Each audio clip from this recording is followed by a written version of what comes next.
Hello students, अब हम पाठ 5 प्रकरण प्रश्न संग्रह 5 में आगे का प्रश्न 12वां प्रश्न देखेंगे, जो 11वें से मिलता जुलता है।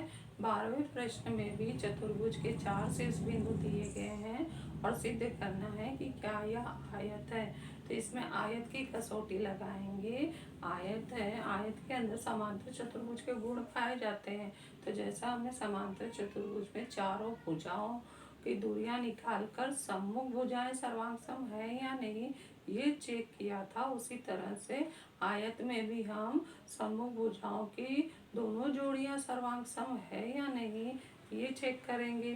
तो ये चेक करते ही वह चतुर्भुज आयत नहीं होगा, समांतर चतुर्भुज हो जाएगा।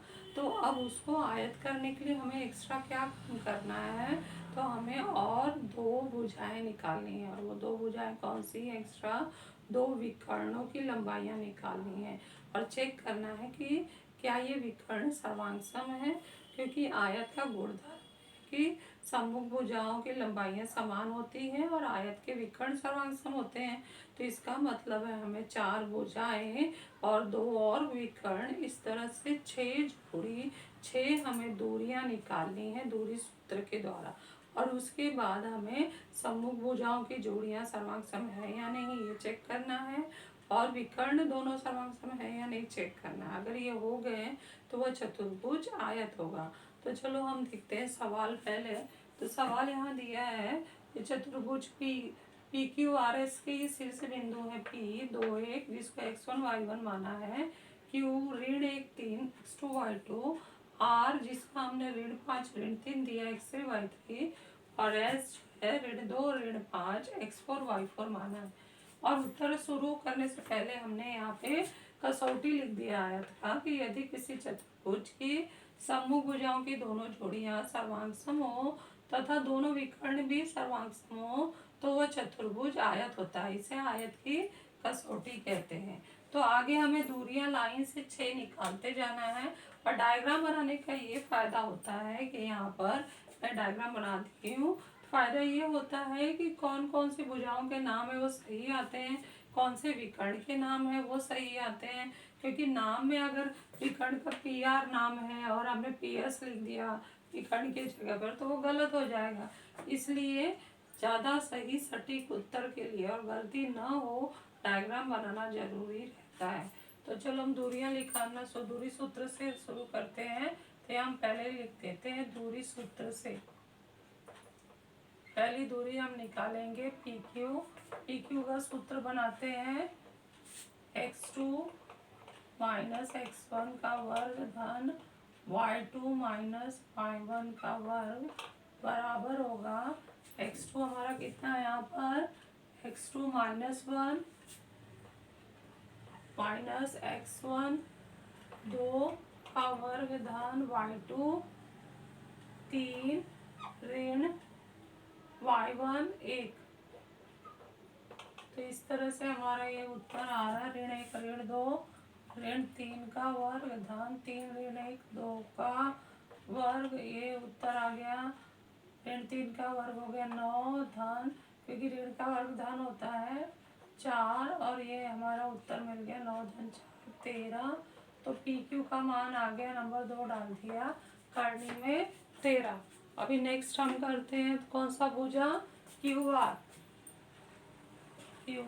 बराबर है, इसका सूत्र क्या आएगा x3 minus x2 y3 minus y2 का वर्ग करनी में।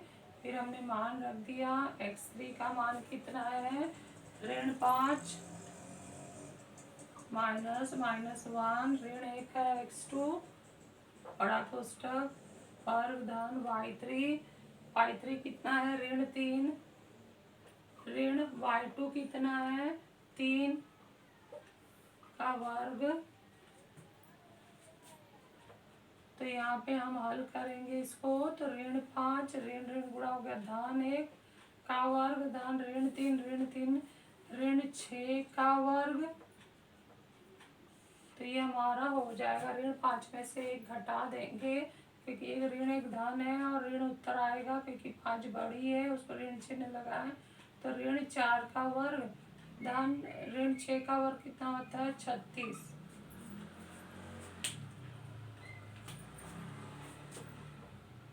तो ये हो गया 4 का वर्ग हमारा, ऋण का वर्ग धन 4 का वर्ग 16 धन 36। ये उत्तर आ गया हमारा 6 6 12 को 2, हाँ 3 1 4 1 5, करनी में 52। इसका मान आ गया QR का, इसको नंबर 4 डाल दिया।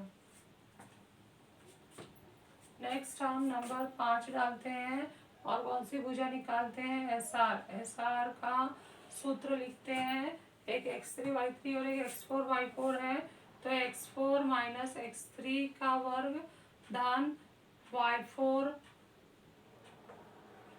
माइनस y3 का वर्ग।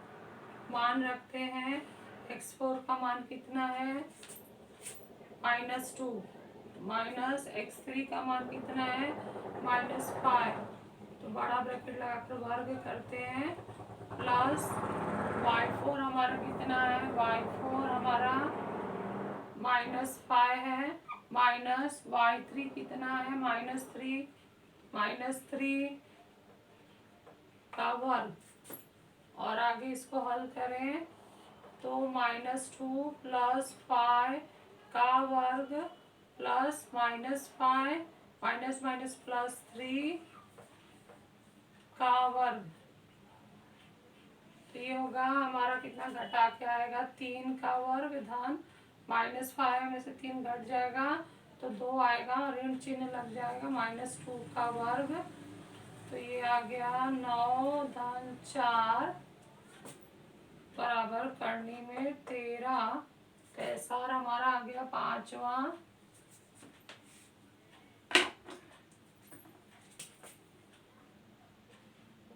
SR बराबर करनी में 13, 5 नहीं 6वां नंबर है, 6वें पे SR। तो हमारा PQ निकल आया, QR निकल आया, SR निकल आया। 7वां हम देखते हैं PS का सूत्र क्या बनेगा, x1y1 x4y4, x4 minus x1 का वर्ग धन y4 माइनस y1 का वर्ग बराबर हम मान रखेंगे। तो x4 हमारा कितना है -2 माइनस ऊपर जाएंगे तो -2 का वर्ग धन y4 कितना है -5 माइनस y1 कितना है 1, ऋण 2 ऋण 4 का वर्ग धन ऋण 5 ऋण 1 ऋण 6 का वर्ग 16 धन 36, 6 6 12 3 52। ये हमारा क्या अनुमान था PS, इसको नंबर 8 डाल दिया।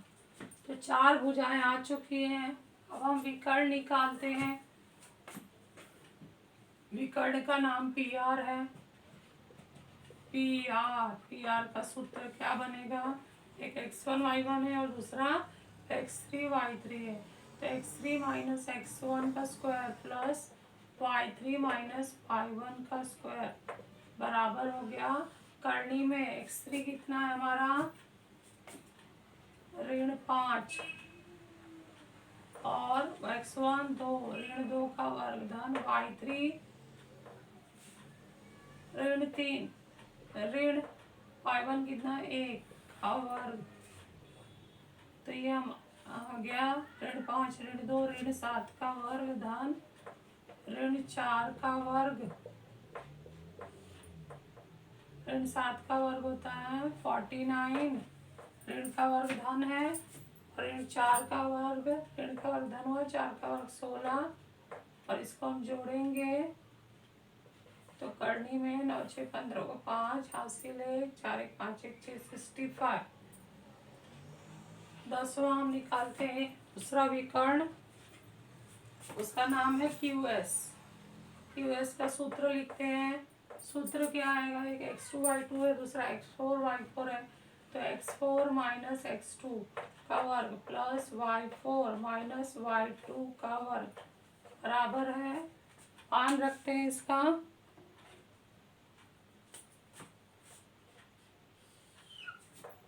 x4 हमारा कितना है x4 -2 माइनस x2 -1, बड़ा ब्रैकेट लगा कर बाहर बाहर प्लस y4 है हमारा -5 माइनस y2 कितना है 3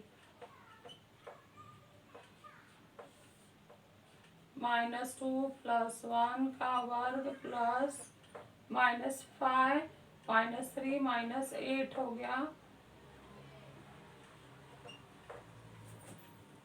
ने क्या लिया था y4 हमारा -5 है और y2 3 है, तो ये हमारा 3 लिखा हुआ है -3 -8 का वर्ग, तो ये हमारा उत्तर आ रहा है -1 घटाने पे, और ये 64 हो गया।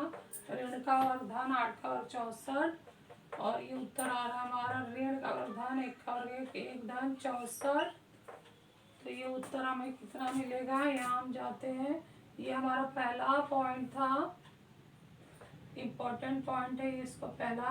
तो आगे का नंबर ये हम कंटिन्यू कर सकते हैं 2 3, या फिर इसको स्टार मार्क कर देते हैं।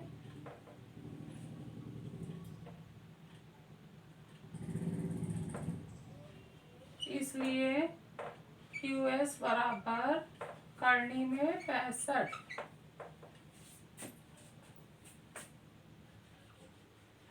स्टार, QS आ गया करनी में 65।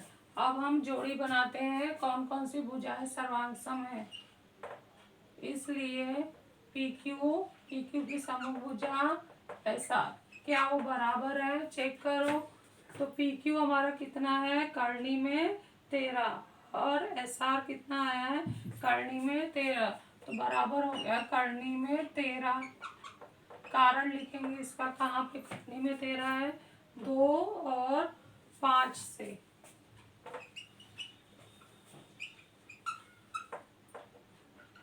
13वां अगला भुजा है PS, क्या PS और QR में क्या संबंध है, चेक करो।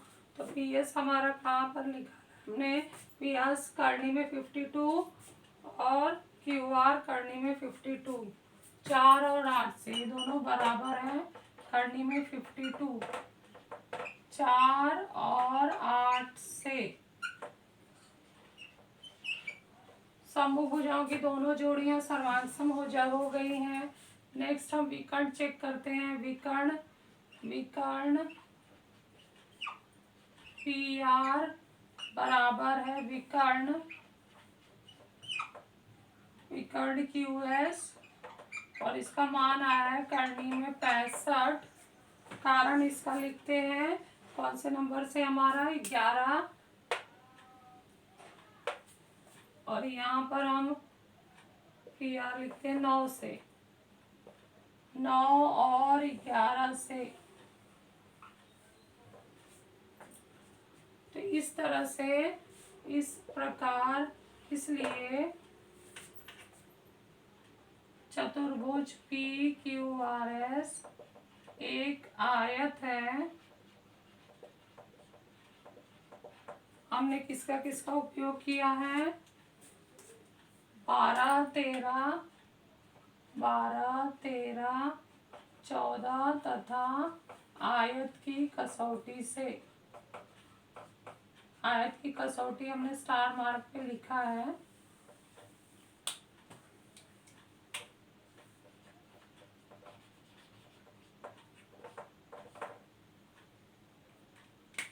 तो इस तरह से हमारा ये चतुर्भुज आयत सिद्ध हो गया। बहुत आसान सा सवाल है, बस इसमें ये होता है, लेंदी हो जाता है कि हमें 6 दूरियां निकालनी होती है। निकालो समभुजाओं की जोड़ियां और दोनों विकर्ण चेक करो, यदि सर्वांगसम है तो ये आयत है।